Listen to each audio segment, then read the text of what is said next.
ఇంకేమైనా ప్రేయర్ రిక్వెస్ట్‌లు ఉంటే మనం ఈరోజు రాత్రి హాఫ్ నైట్‌లో చేద్దామమ్మా. వాక్యానికి సమయం తక్కువగా ఉంది. వాక్యాన్ని ఆలకిద్దాం. వాక్యం కొరకు ఓ చిన్న ప్రార్థన. మహాపరిశుద్ధుడా, మహోన్నతుడా, నీవు మాట్లాడే దేవుడు కదయ్యా! ఈరోజు నీ పిల్లలు ప్రార్థనలో పాల్గొనున్నారు. వారితో మీరు మాట్లాడండి అయ్యా. ఎవరెవరు ఏ అవసరాలతో వచ్చారో నీకు తెలుసయ్యా. ఎవరెవరు ఏ ఇబ్బందులతో వచ్చారో నీకు తెలుసయ్యా. ఎవరెవరు ఎలాంటి కష్టంలో వచ్చారో నీకు తెలుసయ్యా. అయ్యా, నీ బిడ్డలతో మీరు మాట్లాడండి అయ్యా.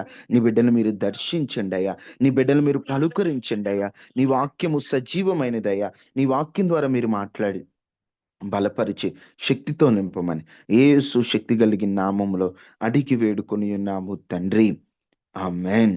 ఆమేన్. దేవునికి స్తోత్రాలు. ఈ ఉదయకాల ప్రార్థనలో ఈ విధముగా పాల్గొనిన మీ అందరికీ కూడా ప్రభువైన యేసుక్రీస్తు నామంలో నా హృదయపూర్వకమైన వందనాలు. దేవుడు మిమ్ములను దీవించి ఆశీర్వదించును గాక. ఆమేన్. ఆమేన్. కొద్ది నిమిషాలు దేవుని వాక్యాన్ని మనం ఆలకిద్దాం. అందరూ అత్యాసక్తితో దేవుని మాటలు ఆలకించాలని ప్రేమతో తెలియచేస్తున్నాను. అమ్మా, జాగ్రత్తగా గమనించండి. ప్రతి ఒక్కరి జీవితంలో కొన్ని పొరపాట్లు చేయడం సహజం. ఆ పొరపాట్లను బట్టి ఆ మనిషి దేవునికి దూరమైపోతూ ఉంటాడు. ఆ మనిషి దేవుడు నన్ను ప్రేమించట్లేదు, నేను పొరపాటు చేశాను, నేను పాపం చేశాను, దేవుడు నన్ను ప్రేమించడానికి అర్హుడను కాను అని తనలో తానే కృంగిపోతుంటాడు. నా దేవుడు నువ్వు ఒక పాపం చేశావంటే, నువ్వు పాపం చేశావు, ఛీ! నువ్వేంటి ఇలా చేసావని నిన్ను విడిచిపెట్టే దేవుడు కాదు. నిన్ను వదిలిపెట్టే దేవుడు కాదు. నీవు పాపం చేయకుండా నీకొక మరో అవకాశాన్ని ఇచ్చేటువంటి దేవుడు. నీవు ఆయనకు దూరం అవ్వకుండా నీకు ఒక మంచి అవకాశం ఇచ్చి తన కృపను నీ ఎడల విస్తరించేటువంటి దేవుడండి మన దేవుడు. ఈ రోజున ఈ దేవుని యొక్క గొప్పతనాన్ని, ఈ దేవుని యొక్క మహత్యాన్ని మనం అర్థం చేసుకోగలిగితే, ఆయన ప్రేమను మనం తెలుసుకొనగలిగితే, ఆయనకు దూరంగా మనం బ్రతకలేమండి. మీకు అర్థమయ్యేటట్లుగా ఓ చిన్న విషయాన్ని మనం ధ్యానం చేద్దాం. అబ్రాము జీవితం ఉంది. అబ్రాము విశ్వాసులకు తండ్రే. కానీ ఒక సందర్భంలో అబ్రహాము పొరపాటు చేస్తాడు. ఏమిటి ఆ సందర్భం అంటే, దేవుడు తనకు వాగ్దానం చేశాడు. నేను నీకు బిడ్డలనిస్తానని దేవుడు వాగ్దానం చేసినా, ఇంకా దేవుడైతే వాగ్దానం చేశాడు కానీ, తనకి ఇంకా పిల్లలు కలగలేదని చెప్పి తను ఇంకా అలాగనే ఉంటాడేమోనని తను అవిశ్వాస పడిపోయి, వెంటనే ఏం చేస్తాడంటే, శారమ్మ మాటలు విని హాగరును పెండ్లాడతాడు. ఏం చేస్తాడు? శారమ్మ మాటలు విని హాగరును పెండ్లాడతాడు. ఎప్పుడైతే హాగరును పెండ్లాడతాడో, కొన్ని కొన్ని పొరపాట్ల ద్వారా ఇదొకటి, దేవుడు చెప్పకుండా కొన్ని ప్రాంతాలకు వెళ్ళడం ఒకటి. ఇలాంటి పొరపాట్ల ద్వారా అబ్రాముకి, దేవునికి మధ్య ఒక గ్యాప్ వచ్చింది. ఎప్పుడైతే మన జీవితంలో కొన్ని పొరపాట్లకు మనం అవకాశం ఇస్తామో, దేవునితో మనకున్నటువంటి ఆ సంబంధం, దేవునితో మనకున్నటువంటి ఆ అనుబంధములో కాస్త, ఒక మాటలో చెప్పాలంటే కాస్త దూరం ఏర్పడేటువంటి అవకాశం ఉంది. ఆ దూరాన్ని బట్టి దేవునికి దూరమైపోతూ, దేవుని సన్నిధికి దూరమైపోతూ, ఆ పొరపాటును బట్టి దేవునికి కొంచెం మనకి ఆ గ్యాప్ వచ్చేటువంటి అవకాశం ఉంది. అలాగనే అబ్రాము జీవితంలో కూడా ఓ గ్యాపు అబ్రహాము జీవితంలో, అబ్రహాముని దేవునికి మధ్యలో ఒక గ్యాప్ వచ్చింది. ప్రతి డిస్టర్బెన్స్‌లు యేసు నామంలో తొలగిపోవును గాక. ఆమేన్. ఈరోజు ఏంటో చాలా డిస్టర్బెన్స్‌లుగా ఉంది. యేసు నామంలో ప్రతి డిస్టర్బెన్స్ తొలగిపోవాలి. నిన్న కూడా అలాగనే ఉన్నట్లుంది. కొంచెం జాగ్రత్తగా దేవుని మాటలు మీరు ఆలకించండి. నేను ఒక్కటే మాట మీకు పరిచయం చేయాలని అనుకుంటున్నానండి. నువ్వు ఏ స్థితిలో ఉన్నా నా దేవుడు నీ చెయ్యి విడిచిపెట్టడు. నువ్వు ఆయనకు కావాలి. నువ్వు పొరపాటు చేసినా నీకొక నూతన జీవితాన్ని ఆయన ఇవ్వాలనుకుంటున్నాడు. నీ చెయ్యి విడిచిపెట్టి, నిన్నొక అనాథగా చెయ్యి విడిచిపెట్టే దేవుడు కాదు అని అర్థం అవ్వడానికే కొన్ని మాటలు మీకు ధ్యానిస్తూ ఉన్నాను. మీరు జాగ్రత్తగా ఆలకించగలిగితే, అబ్రాము జీవితంలో ఉన్నటువంటి పరిస్థితిని ఒకసారి గమనించగలిగితే, ఆదికాండము 15వ అధ్యాయములో ఒకసారి అందరూ బైబిల్ తెరచి చూడండి.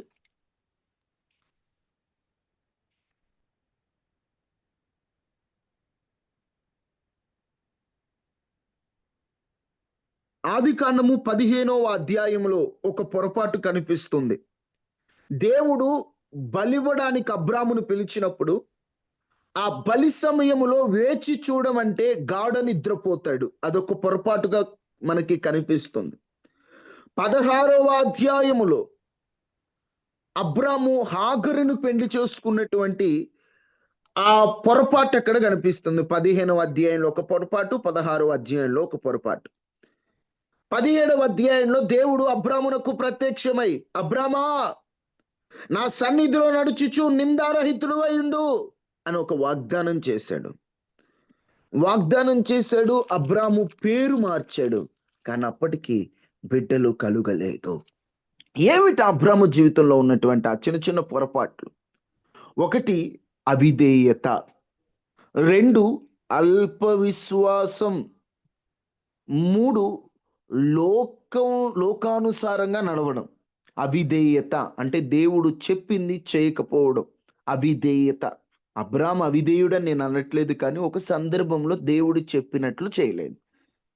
అబ్రాము జీవితంలో అల్ప విశ్వాసం. దేవుడు వాగ్దానం చేశాడు, నాకెప్పటికైనా నాకు శారమ్మ ద్వారానే కుమారుడు ఇస్తాడనేటువంటి విశ్వాసం కాస్త తగ్గింది. అది అవిశ్వాసం కాదు, అల్ప విశ్వాసం. అబ్రాము జీవితంలో అల్ప విశ్వాసం ఉంది. దేవుడు అబ్రాముకు ఒక నిబంధన చేశాడు. అబ్రామా, నా సన్నిధిలో నడుచుచు నిందారహితుడు అయిండు అన్నాడు. కానీ దేవుడు మాట్లాడిన ఏదో ఒక లోటు అబ్రాము జీవితంలో.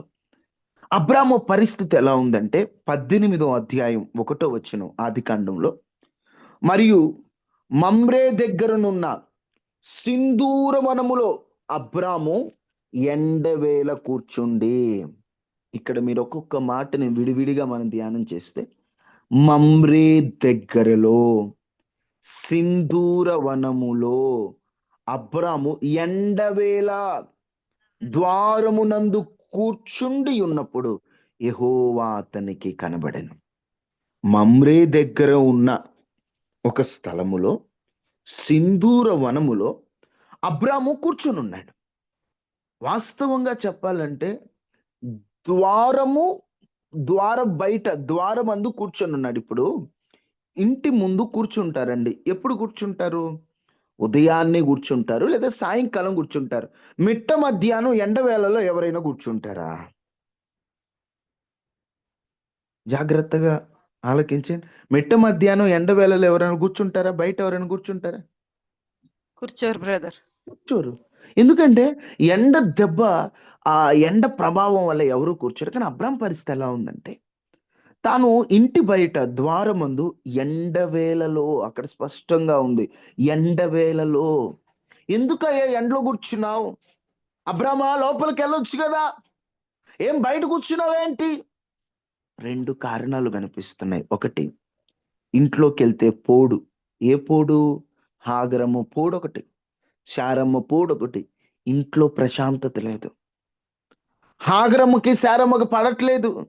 ఏదో ఒక సందర్భంలో ఇద్దరు ఒకరినొకరు తగాద చేసుకుంటూ దూషించుకుంటూ ఉంటున్నారు. ఇంట్లోకి వెళ్తే ప్రశాంతత లేదు, మనశ్శాంతి లేదు. అదొక కారణం. అయితే తాను చేసిన చిన్న చిన్న పొరపాట్లను బట్టి వాగ్దానం అయితే ఉంది, ఆశీర్వాదం కాని రావట్లా. దేవునికి దూరం అయిపోయినటువంటి ఒక స్థితి, దేవునితో ఉన్నటువంటి ఆ సంబంధం తెగిపోయిందేమోనన్న ఒక భయం అబ్రాము జీవితంలో అలాగున ఉన్న సమయంలో ఎండవేళలో అట్టే కూర్చున్నాడు. యెహోవా అతనికి కనబడ్డాడు. అబ్రాము జీవితంలో చిన్న చిన్న పొరపాట్లు ఉన్నాయి. అబ్రాము జీవితంలో తొందరపాటు ఉంది. అబ్రాము జీవితంలో ఇంట్లో ప్రశాంతత లేదు. అబ్రామును అర్థం చేసుకున్న వాళ్ళు ఎవరు కనరారో. అలాంటి సందర్భంలో ఎండవేళలో ఎండ దెబ్బకి అల్లాడిపోతున్న అబ్రామును యెహోవా చూచాడు. నా దేవుడు నీ పరిస్థితిని చూస్తున్నటువంటి దేవుడు. ఈ రోజున నీ పరిస్థితిని సొంత వారే పట్టించుకోకపోవచ్చు. నీ పరిస్థితిని నానుకున్న వారే నిన్ను దగ్గర చేర్చుకోకపోవచ్చు. నీ పరిస్థితిని చూసిన వారే పట్టినట్లు వెళ్ళిపోవచ్చు. కానీ ఎండవేళ యందు ఎండలో కూర్చున్న నిన్ను నా దేవుడు దర్శిస్తాడు. సమస్యల్లో ఉన్న నిన్ను నా దేవుడు దర్శిస్తాడు. నువ్వు పొరపాటు చేసావని, తప్పు చేసావని నిన్ను విడిచిపెట్టే దేవుడు కాదు. దండించైనా నిన్ను తన దరి చేర్చుకుందాం అనుకునేటువంటి దేవుడు. ఎట్లాగైనా నిన్ను తన దగ్గరికి రప్పించుకోవాలనుకునేటువంటి దేవుడండి. నా దేవుడు చెయ్యి విడిచిపెట్టేటువంటి దేవుడు కాదు. నా దేవుడు చెయ్యి వదిలిపెట్టేటువంటి దేవుడు కాదు. నా దేవుడు అనాథగా వదిలిపెట్టేటువంటి దేవుడు కాదు. ఒకసారి మీరు గమనిస్తే తన జీవితంలో ఆ పొరపాటును బట్టి అబ్రాము మమ్రే దగ్గరలో ఉన్నాడు. మమ్రే అంటే అర్థం ఏమిటంటే స్థిరము, స్థిరత్వము అని అర్థం. ఇప్పుడు అబ్రాము అప్పటికి స్థిరపరచబడాల, స్థిరత్వానికి దగ్గరలో ఉన్నాడు. స్థిరపరచబడాలని ఆశతో ఉన్నాడు. నేను ఎట్లయినా స్థిరపరచబడాలి, నాకెట్లయినా స్థిరత్వం రావాలి, నేను ఎట్లయినా ఒక స్థిరత్వమైనటువంటి ఆ కోణములోకి రావాలని చెప్పి అబ్రాము అలాగనే ఉన్నాడంటే అబ్రామును దేవుడు చేయి విడిచిపెట్టలేదు. ఈరోజు నీవు కూడా బ్రదర్, నేనైతే స్థిరపడలేదు కానీ నాకు స్థిరపడాలని ఆశ ఉందయ్యా. మమ్రే అంటే హెబ్రీ భాషలో స్థిరత్వం. అలాంటి స్థిరమైన ఆశలో ఎక్కడుందో తెలుసా? మమ్రే దగ్గరనున్న సింధూర వనం ఎక్కడుందంటే హెబ్రోను నగరము దగ్గరుంది. హెబ్రోను అంటే సహవాసం. సహవాసం. సహవాసం యొక్క బలముతో స్థిరత్వానికి అడుగులు వేస్తే నీ స్థితి ఏదైనా నా దేవుడు నిన్ను దర్శించబోతున్నాడు. హెబ్రోన్ అంటే సహవాసం. సహవాసం అంటే ఆత్మీయులతో సహవాసం, ఉదయకాల ప్రార్థన సహవాసం, సంఘ సహవాసం, ఆత్మీయ సహవాసం. ఇలాంటి సహవాసములో నీవు ఉన్నావనుకో, నా దేవుడు నిన్ను దాటిపోయే దేవుడు కాదండి. నా దేవుడు నీ చెయ్యి విడిచిపెట్టే దేవుడు కాదు. రోజు ఈ మాటలు ఆలోకిస్తున్నా నీవు. అలాగ నా అబ్రాములాగా ఎండవేళలో కూర్చున్నట్లుగా అన్నీ కోల్పోయిన స్థితిలో ఇక నా జీవితంలో ఏవీ లేవు, నా జీవితంలో అంతా ఓటమే, నా జీవితంలో ఆనందమే లేదు అనే స్థితిలో నీవు ఒకవేళ ఉన్నావేమో, నిన్ను నా దేవుడు దర్శించబోతున్నాడు. నిన్ను నా దేవుడు పలకరించబోతున్నాడు. అబ్రాము దగ్గరకు వచ్చాడు దేవుడు. అబ్రామును చూసి దేవుడు దాటిపోలేకపోయాడు. ఈరోజు ఇంట్లో ప్రశాంతత లేదా? ఇంటికి వెళ్ళాలంటేనే భయం వేస్తుంది. అయ్యో బ్రదర్, మా ఇంట్లో నా పరిస్థితి బాగాలేదండి, నా పరిస్థితి అసలు బాగాలేదండి, టెన్షన్ అండి, మా ఇంట్లో ప్రశాంతత లేదంటున్నావా? బయటికి వెళ్తేనేమో మనుషుల మాటల వల్ల ప్రశాంతత లేదా? అబ్రామ్ జీవితం బయటికి వెళ్తేనేమో తెలిసిన వాళ్ళు, ఏం అబ్రమా శుభవార్త లేదా, ఇంకా ఏం పిల్లలు కలగలేదని అడుగుతున్నారు. ఇంట్లో ఉంటేనేమో వాళ్ళ పోడు, బయటికి వెళ్తే వీళ్ళ పోడు. ఎటు పోవాలి? ఈరోజు నీవు కూడా అన్ని విధాలుగా నలపబడుతున్నావు. ప్రశాంతతే లేదు. అటు ఆ సమస్య, ఇటు ఈ సమస్య, అన్ని రకాలైనటువంటి సమస్య. ఏం చేద్దాం ఈ సమస్యలు? ఒకటే, నన్ను దర్శించేసయ్యా. ఒకటే అండి, నన్ను దర్శించేసయ్యా. ఏ సమస్య నుండైనా బయటకు తీసుకురాగలిగిన సమర్థుడవు నీవేనయ్యా. ఎటువంటి సమస్య నుంచైనా బయటికి తీసుకొని రాగలిగిన శక్తి నీకే ఉందయ్యా. నేను రాజుల వైపు చూడను, నేను మనుషుల వైపు చూడనయ్యా, నీ వైపే నేను చూస్తానయ్యా.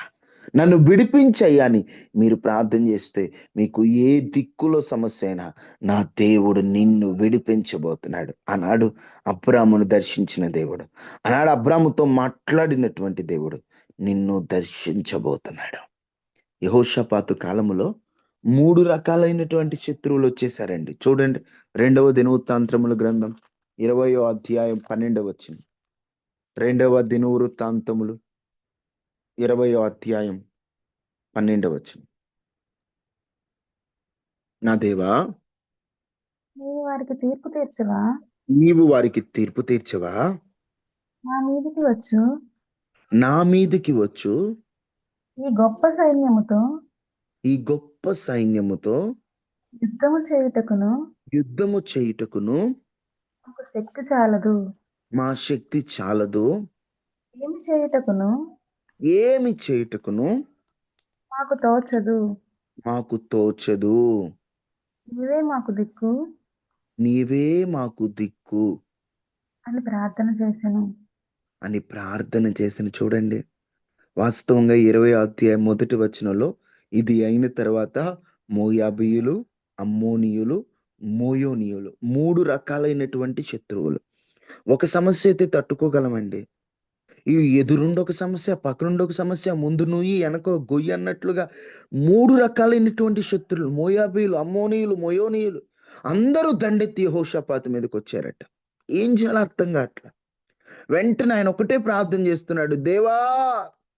ఈ గొప్ప సైన్యముతో యుద్ధం చేయుటకు మా శక్తి చాలదు. ఏం చేయాలో మాకు తోచట్లేదయ్యా. ఒక్కోసారి నీ జీవితంలో ఎదురవుతున్న సమస్యలకు నీకేం చేయాలో తోచట్ల. ఎటు పోవాలో తోచట్ల. ఏం ఏం మాట్లాడాలో అర్థం కావట్ల.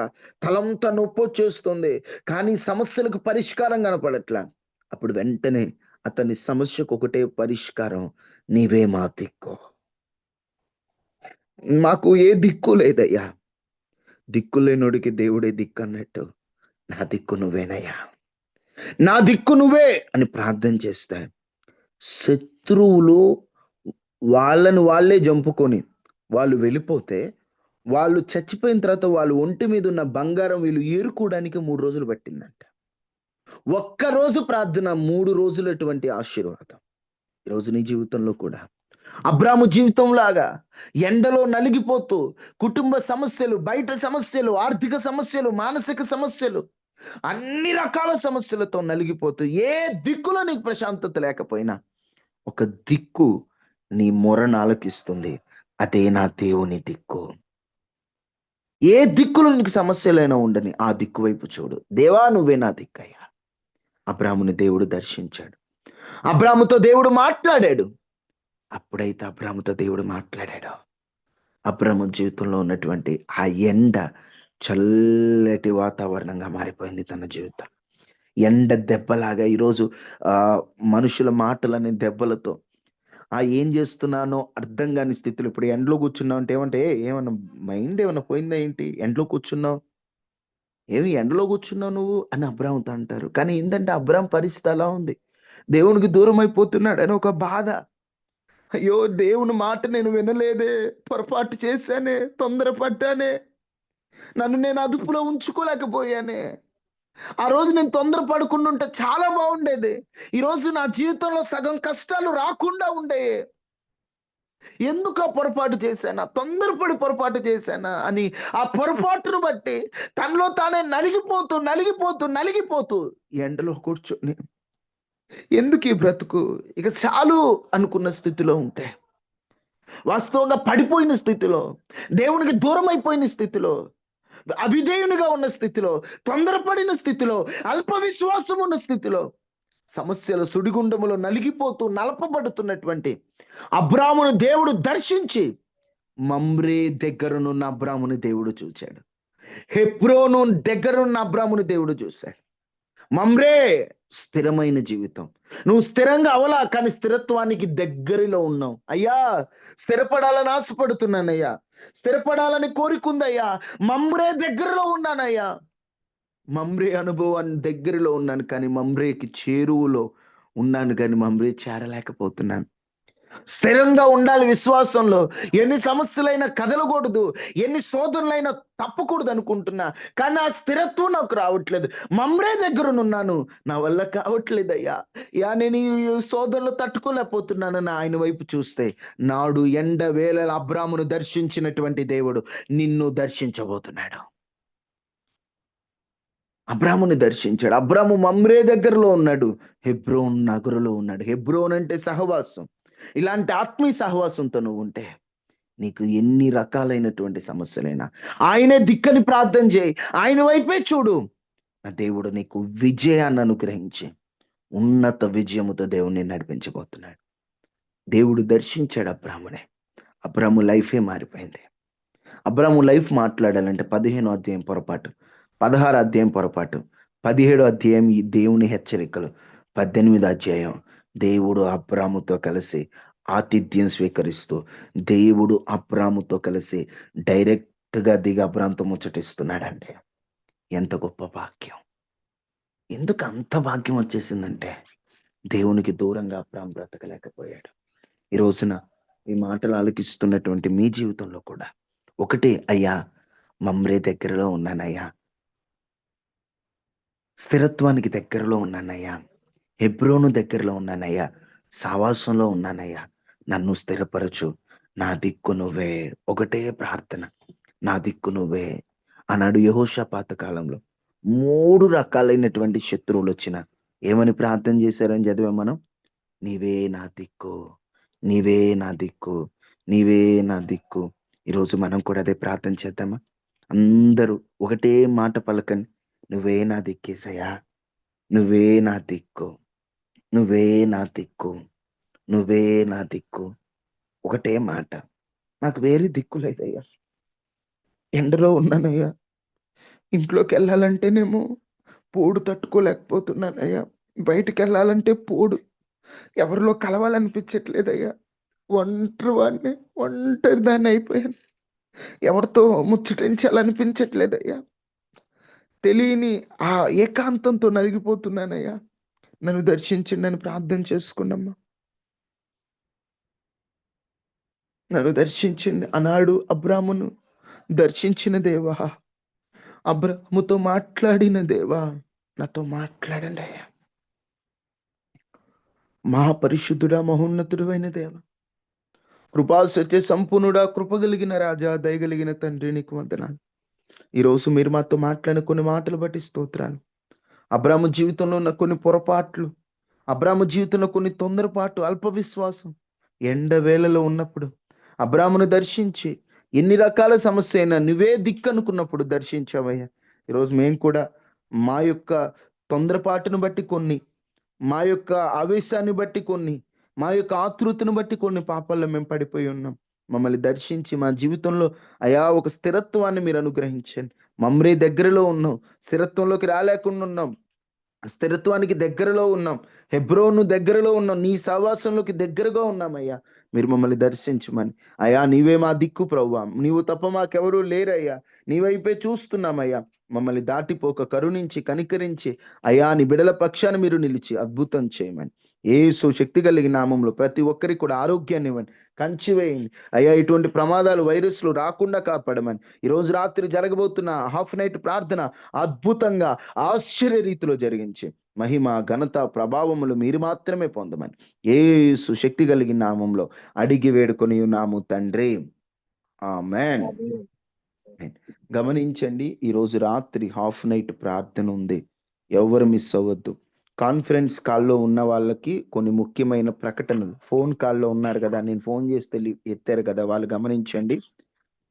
ఎవరైతే మమ్మల్ని కలపండి అయ్యా అని అడుగుతారో వాళ్ళకు మాత్రమే రాత్రి ప్రార్థనలో కలుపుతాం. ఎందుకంటే